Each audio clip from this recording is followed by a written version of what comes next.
Story நேரம் Tamil வியூவர்ஸ்க்கு hi. Powerful பிரின்ஸோட 9th எபிசோட்ல என்ன ஆக போகுது அப்படின்னு தான் இன்னைக்கு இந்த வீடியோல பார்க்க போறோம். லாஸ்ட் எபிசோட்ல தானியாவோட அப்பாவும் அங்கிளும் சேர்ந்து பேச ஆரம்பிச்சிருந்தாங்க. யாரு தெரியுமா என் பொண்ணை கடத்துறதுக்கு பிளான் பண்ணுது அப்படின்னு தானியாவோட அப்பா சொல்ல ஆரம்பிச்சிருந்தாரு. அதோட தான் முடிஞ்சது. இந்த எபிசோட்ல அந்த அங்கிள் உடனே என்னது தானியாவை கடத்திட்டாங்களா அப்படின்னு ஒரு டிராமாவை போட ஆரம்பிக்கிறாரு. உடனே தானியாவோட அப்பாவும் ஆமா இந்த பக்கத்து ஊர்க்காரங்க கூட கூட்டணி போட்டு யாரோ கடத்தல் வேலையை பார்த்திருக்காங்க, எவ்வளவு தைரியம் தான் என் பொண்ணு மேலேயே கை வச்சிருப்பாங்க, அவங்களெல்லாம் நான் சும்மாவே விட மாட்டேன் அப்படின்னு தானியாவோட அப்பா ஒரு பக்கம் கத்திக்கிட்டு இருக்க, ஜியாங்ஷு மாதிரி ஒரு பிரின்ஸுக்கு கல்யாணம் பண்ணி கொடுக்குற ஜியாங்ஷு அரண்மனையில அத்தனை பேரை வம்பு பண்ணிக்கிட்டு எல்லாரையும் எதிரி ஆக்கி வச்சிருக்கான்.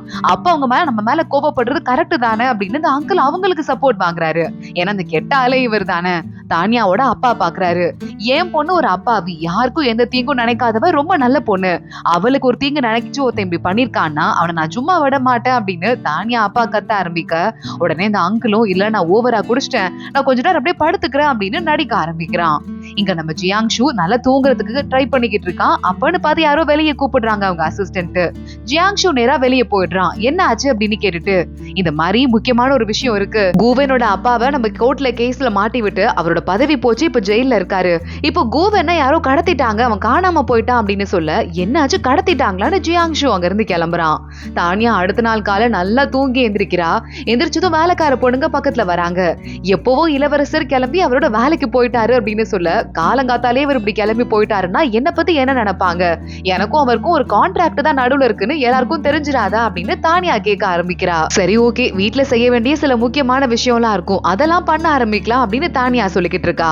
ஜியாங்ஷு நேரா அந்த மினிஸ்டர் கிட்ட போயிடுறான். இங்க பாருங்க, உங்க பையனை யாரோ கடத்திட்டாங்க, இன்னமா உங்க பையனுக்கு யாரு கெட்டது செய்யணும்னு நினைக்கிறாங்கன்னு உங்களுக்கு சுத்தமா புரியல, கொஞ்சமாவது யோசிச்சு பாருங்க அப்படின்னு பேச ஆரம்பிக்கிறான்.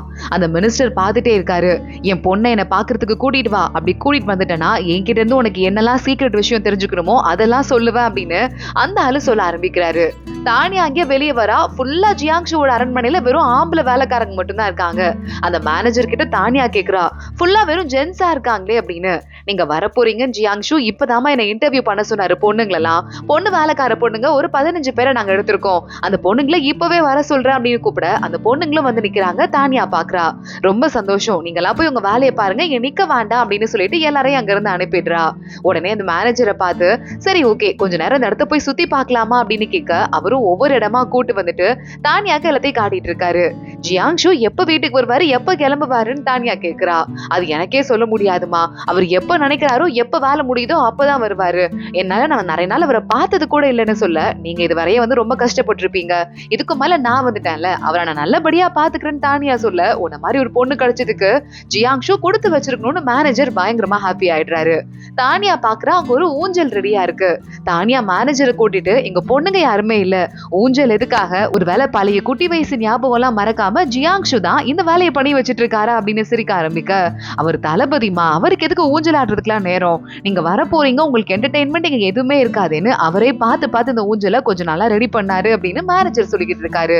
அடுத்து மேனேஜர் டாக்குமெண்ட் எல்லாம் கொண்டு வந்து, ஜியாங்ஷு வச்சிட்டு இருக்க கடை, அவரோட சொத்து பத்திரம், இந்த வீட்டோட கணக்கு எல்லாமே இதுல இருக்கு, நீங்க பாத்துக்கோங்கம்மா அப்படின்னு சொல்ல, இத்தனை வருஷமா நீங்க தான் பாத்துட்டு இருந்தீங்க, திடீர்னு நான் வந்துட்டதால உங்ககிட்ட இருந்து இந்த பொறுப்பு எல்லாம் வாங்குறதுக்கு எனக்கு இஷ்டமே இல்ல, நீங்களே இதை பாத்துக்கோங்க, டவுட் ஏதாவது இருந்ததுன்னா மட்டும் சொல்லுங்கன்னு தானியா சொல்லிக்கிட்டு இருக்கா. ஏன்னா என் வீட்டை பார்த்த பழக்கம் எனக்கு இருக்கு அப்படின்னு. அப்போ ஒரு கடையில வியாபாரம் ரொம்ப கம்மியா இருக்கு அப்படின்னு அந்த மேனேஜர் கொடுக்க, தானியா உடனே ஒரு பொண்ணு பாயிண்ட் ஆஃப் வியூல இருந்து ஒரு அட்வைஸ் கொடுக்குறா.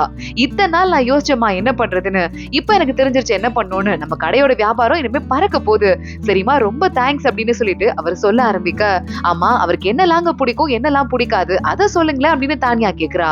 பக்கத்துல சாய்னு ஒரு பையன் நிக்கிறான். இந்த பையன் தான் ஜியாங்ஷுக்கு ரொம்ப க்ளோஸ், கூடயே இருந்து பாத்துக்கிற வேலைக்கார பையன், என்னை விட இவனுக்கு தான் எல்லாமே நல்லா தெரியும்னு சொல்ல, உடனே அந்த பையன் சொல்ல ஆரம்பிக்கிறான், அவருக்கு சத்தம் இருக்கிறது தான் சுத்தமா பிடிக்காது, எப்பவுமே அமைதியா இருக்கணும், அதனாலதான் மேக்சிமம் வீட்டுல வேலைக்காரங்க ரொம்ப கம்மியா இருப்பாங்க, அவர் அங்க போயிட்டு திரும்ப வந்ததுல இருந்து இங்க சீஸ்ல ஒரு சூப் மாதிரி பண்ணுவாங்க, அது அவருக்கு ரொம்ப பிடிக்கும், ஆனா சார் வந்ததுல இருந்து ரொம்ப பிஸியா இருக்காருங்கிறதால அவரால் சாப்பிடவே முடியல, அது இந்த ஸ்பெசிபிக்கா ஒரு கடையில கொடுத்தா மட்டும்தான் அவருக்கு பிடிக்கும்னு சொல்ல, தானியா அப்படியாக்காத அப்படின்னு கேட்டுக்கிட்டு இருக்கா. தானியா அடுத்து நேரா கிளம்பி கடத்தெருவுக்கு போயிடுறா. இப்போ ஸ்வீட் எல்லாம் என்னெல்லாம் ரொம்ப ஃபேமஸா இருக்கோ அது எல்லா ஸ்வீட்டையும் வாங்கிக்கோங்கன்னு தானியா சொல்ல, என்னது எல்லாத்தையுமா அப்படின்னு வேலைக்கார பொண்ணு போயிட்டு இருக்கா. அடுத்து நேரா அந்த சூப்பு கடைக்கு போயிட்டு அந்த சூப்பையும் வாங்கிருங்க, அடுத்து நேரா நம்ம ஜியாங்ஷுவை பார்த்து கொடுத்துட வேண்டியதான் தானியா சொல்லிக்கிட்டு இருக்கா. ஓ அப்படியா கதன் வேலைக்கார பொண்ணு கிண்டல் பண்ணும்போது, குரு அப்படின்னு ஒரு பொண்ணு இருக்கா, தானியாவோட ஃப்ரெண்டா, அவ ஆப்போசிட்ல வரா. குவென்னு ஒரு பையனை கடத்திட்டு போயிருக்காங்கல்ல, அவனோட ஃபேமிலில அவனோட தங்கச்சி தான் அந்த பொண்ணு. அவ வந்துட்டு இந்த மாதிரி எங்க அப்பா என்ன ஜெயில பாக்கணும்னு கூப்பிட்டுருக்காரா, நான் போக போறேன். எங்க அப்பா என்னைக்குமே என்ன ஃபேவரட்டா நினைச்சதே இல்ல, என்னையும் அம்மாவையும் கேவலமா தான் ட்ரீட் பண்ணுவாரு. இப்போ திடீர்னு என்ன கூப்பிட்டதால எனக்கு போறதுக்கு பயமா இருக்கு. இளவரசி நீங்க என் கூட வருவீங்களா ஒரு கம்பெனிக்கு அப்படின்னு குரு கேட்க தானியா பாக்குறா. நீ என் ஃப்ரெண்டு டி, நீ இளவரசின்லாம் கூப்பிட வேண்டாம், உனக்கு கம்பெனிக்கு நான் கூட வரேன் அப்படின்னு தானியா சொல்லிடுறா. இங்க மிலிட்டரி கேம்ப்ல ஷென்யூ இருக்கானே, மறுபடியும் திரும்பி வந்து பார்க்கும்போது வீரர்கள்லாம் லைன்ல நிக்கிறாங்க. என்னடா ஆச்சு அப்படின்னு ஷென்யூ உள்ள போய் எட்டி பார்த்தா தானியா ஸ்வீட் எல்லாம் வாங்கிட்டு வந்து இருக்கிற எல்லா வீரர்களுக்கும் ஆளுக்கு ஒரு 4-5 ஸ்வீட் அப்படின்னு வரிசையா எல்லா பிளேவர்லயும் ஒன்னு கொடுத்துட்டு இருக்கா. அத்தனை பேரும் வாங்கிட்டு தேங்க்ஸ் சொல்லிக்கிட்டு இருக்காங்க. ஜியாங்ஷு லேசா சிரிக்கிறான் அவளை பார்த்துட்டு, பரவாயில்லையே அப்படின்னு. ஷென்யூ எனக்கு ஸ்வீட் அப்படின்னு கேட்க ஜியாங்ஷு லேசா குரல்ல வசதி காட்டுறான். ஷென்யூ உடனே பயந்துட்டு, ஸ்வீட் நான் இப்ப சாப்பிடுறது இல்ல, கிளம்புறேங்க, எனக்கு கூட்டி பெருக்கிற வேலை இருக்கு அப்படின்னு அங்க இருந்து கிளம்பி போறான். வெளியே வந்துட்டு ஒருத்தன் ஷென்யூவை பார்த்து, நீ இப்படி என்ன தாண்டா நம்ம தளபதி கிட்ட வம்பு வச்சுக்கிட்ட, அவர் இந்த மாதிரி யாருக்கிட்டே பிஹேவ் பண்ணதே இல்லையேன்னு கேட்டுட்டு, உன்னை கூட்டி பெருக்கிற வேலையிலேயே ரொம்ப நாளா வச்சிட்டு இருக்காருன்னு சிரிச்சுக்கிட்டு இருக்கான். ஷென்யூ அங்க இருந்து கோபத்தோட கிளம்பிடுறான். இங்க எல்லா ஸ்வீட்டையும் கொடுத்து முடிச்சதுக்கு அப்புறமா தானியா ஜியாங்ஷுக்கு கொஞ்சம் ஸ்வீட் எடுத்துட்டு பக்கத்துல போறா. இதை சாப்பிடுங்க அப்படின்னு. சரி ஓகே, இங்கெல்லாம் நீ அடிக்கடி ஒண்ணு வர வேண்டான்னு சொல்ல, என் மானத்தை காப்பாத்திக்கிறதுக்காக தான் இங்க வந்தேன். காலையே நீங்க இங்க கிளம்பி வந்துட்டீங்க, ஊருக்குள்ள போய் எல்லாரும் என்னை பத்தி என்ன நினைப்பாங்க, நம்ம ரிலேஷன்ஷிப்பை பத்தி என்ன நினைப்பாங்கன்னு கேட்டுட்டு இருக்கும் போதே ஒரு நோட்டீஸ் ஒண்ணு வந்திருக்குன்னு வேலைக்கார பையன் ஒருத்தன் ஓடி வரான். ஆனா அதுக்குள்ள தானியா ஒரு கேக் எடுத்து ஜியாங்ஷுவோட வாய்கிட்ட நீட்டிட்டு இருக்கா. சாப்பிடுங்க அப்படின்னு.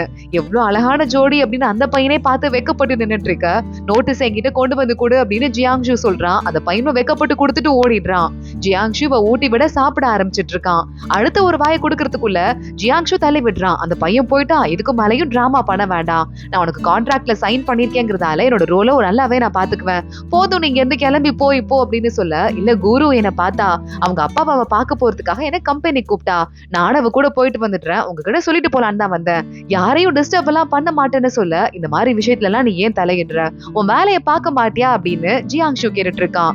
அவ என்னோட ஃப்ரெண்டு, அதுவும் இல்லாம அந்த பொண்ணு ரொம்ப நல்லவ, அவளை எப்படியாவது காப்பாத்துறதுக்கு ஹெல்ப் பண்ணுங்க அப்படின்னு தானியா சொல்லிட்டு கிளம்ப ஆரம்பிக்கிறா.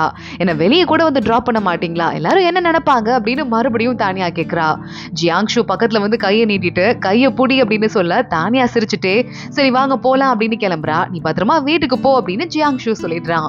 வீட்டுக்கு போயிட்டு தானியா உட்காந்துட்டு வீட்டுக்கு போன்னு சொன்னாரு அப்படின்னு வெக்கப்பட்டுட்டே இருக்க, வேலைக்கார பொண்ணு வேற எங்க போக சொல்லணும்னு கேட்க, ஏன் வீட்டுக்கு போன்னு சொல்லல, அது மட்டும் இல்லாம வீட்டுக்கு போ அப்படின்னு சொன்னாரு அப்படின்னா எனக்கும் இதான் வீடு அவருக்கும் இதான் வீடுன்னு அர்த்தம் இல்ல, எங்க 2 பேரையும் அவரு ஒன்னா பார்க்க ஆரம்பிச்சிட்டாரு, அதான் நான் ஹாப்பியா இருக்கேன், இந்த கான்ட்ராக்ட்ல மட்டும் நான் கையெழுத்து வாங்காம இருந்துக்கலாம், இப்ப நான் எப்படி என்னோட ஃபீலிங்ஸ் எல்லாம் ஒரிஜினல் நான் நடிக்கலன்னு ப்ரூவ் பண்றதுன்னு எனக்கு தெரியல, ஏதாவது பண்ணுமே அப்படின்னு யோசிக்க ஆரம்பிக்கிறா.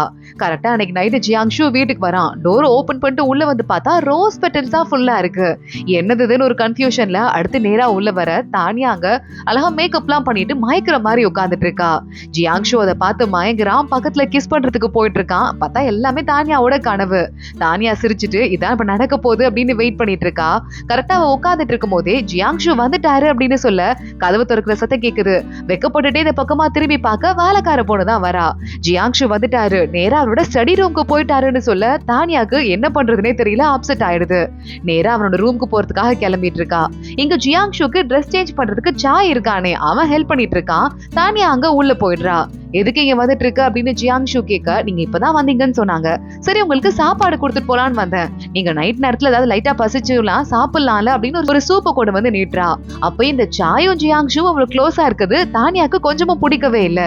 உங்களுக்காக பார்த்து பார்த்து நானே செய்ய சொன்னேன், அளவெல்லாம் நான் சொன்னதை வச்சு வேலைக்காரங்க பண்ணாங்கன்னு சொல்ல, ஜியாங்ஷு சாப்பிட்டு பார்த்துட்டு சிரிச்சுட்டே, நீ அளவு சொன்னதால கஞ்சி ரொம்ப நல்லாவே இருக்கு அப்படின்னு சொல்லிக்கிட்டு இருக்கான். சரி குடிச்சு முடிச்சுட்டு நேரா ரூம்க்கு வந்துருங்க, தூங்கலாம் அப்படின்னு தானியா சொல்றா. இன்னும் வேலை முழுக்க உன்னை டிஸ்டர்ப் பண்ண வேண்டாம், நான் இங்கே தூங்கிக்கிறேன் அப்படின்னு நம்ம ஜியாங்ஷு சொல்றான். அது எப்படி எல்லாரும் என்ன நினைப்பாங்க, 2வது நாளே தனித்தனியா தூங்குறாங்கன்னு என்னை பத்தி கேவலமா நினைப்பாங்க, ரூமுக்கு வந்துதான் ஆகணும் அப்படின்னு ஃபோர்ஸ் பண்றா. ஜியாங்ஷு நேரா ரூமுக்கு போறான். பார்த்தா ரூமே வேற மாதிரி இருக்கு, கம்ப்ளீட்டா ரீடெக்கரேட் பண்ணி வச்சிட்டு இருக்கா. இங்க பாருங்களேன், எனக்கு பிடிச்ச மாதிரி ரீடெக்கரேட் பண்ணிக்கிட்டேன், உங்களுக்கு இதுக்கெல்லாம் டைம் இருந்திருக்காதுல்ல, உங்களுக்கு இது பிடிச்சிருக்கா அப்படின்னு தானியா வெக்கப்பட்டுட்டே கேட்க, உனக்கு பிடிச்சிருந்தா எது நீ பண்ணாலும் ஓகே அப்படின்னு ஜியாங்ஷு சொல்லிட்டு அங்கேயும் உட்காந்து வேலை பார்க்க ஆரம்பிச்சிடுறான். தானியாக்கு செம்ம கடுப்பாகுது, ரொமான்ஸே இவனுக்கு வராது போலயே அப்படின்னு நேரா கட்டில போய் உட்காந்துட்டு, இவ்வளவு லைட் எரிஞ்சா நான் எப்படி தூங்குறது அப்படின்னு கேக்குறா. லைட் ஆஃப் பண்ணுங்க அப்படின்னு சொல்லாம சொல்லிட்டு உடனே ஜியாங்ஷு பாக்குறான். வெக்கப்பட்டுட்டே சிரிச்சுட்டே இவ பக்கத்துல வந்துட்டு, நேரா அந்த பாரு, இந்த கர்டன் திக்கா இருக்கு, இதை க்ளோஸ் பண்ணிட்டனா உனக்கு வெளிச்சமே வராதுன்னு மறுபடியும் வேலை பார்க்க ஆரம்பிச்சிடுறான். தானியாக்கு தலையே வெடிக்கிற மாதிரி இருக்கு. நேரா வந்துட்டு, நீங்க வேலை பார்க்குற வரைய கம்பெனி கொடுத்து நான் இதெல்லாம் படிச்சுட்டு இருக்கேன் அப்படின்னு ஒரு மிலிட்டரி டாக்குமெண்ட் எடுத்து படிக்க ஆரம்பிக்கிறா. இவ புக்கை தலைகீழா திருப்பி வச்சிருக்கிறது ஜியாங்ஷுக்கு காமெடியா இருக்கு, சிரிச்சிட்டு இருக்கான். தானியா வேகமா நேரா திருப்பி வச்சுட்டு கொஞ்ச நேரம் படிச்சிட்டு இருக்கா. ரொம்ப போர் அடிக்குது அவளுக்கு. வெயிட் பண்ணி பார்த்து ஜியாங்ஷு ரொம்ப நேரம் வேலை பார்க்கறதால தூங்கியே போயிடுறா. ஜியாங்ஷு வரான். என்ன அதுக்குள்ள தூங்கிட்டா அப்படின்னு இவளை நேரா தூக்குறான். தூக்குறதுல தானியா ஏஞ்சிடுறா. ஆனா தூங்குற மாதிரியே ஒரு ஆக்டிங்க போட்டுட்டு ஜியாங்ஷு இவளை படுக்க வச்சுட்டு பெட்ஷீட்லாம் போத்துறதுக்கு அப்புறமா அங்க இருந்து கிளம்ப ட்ரை பண்ணும்போது கையை பிடிச்சுக்கிறா வேணும்னே. ஜியாங்ஷு பாக்குறான், பக்கத்துல வந்துட்டு இருக்கான், கிஸ் பண்ண போறான் அப்படின்னு நம்ம தானியா வெயிட் பண்ணிட்டே இருக்க, நல்லா பெட்ஷீட்டை இறுக்கமா போத்தி விட்டுட்டு அங்க இருந்து கிளம்பி போயிட்டு அவனோட கட்டில படுத்துக்கிறான். தானியாக்கு செம்ம கடுப்பா இருக்கு. ஒருவேளை கண்டிப்பா அவனுக்கு உடம்புல ஏதோ ப்ராப்ளம் இருக்கும் போல.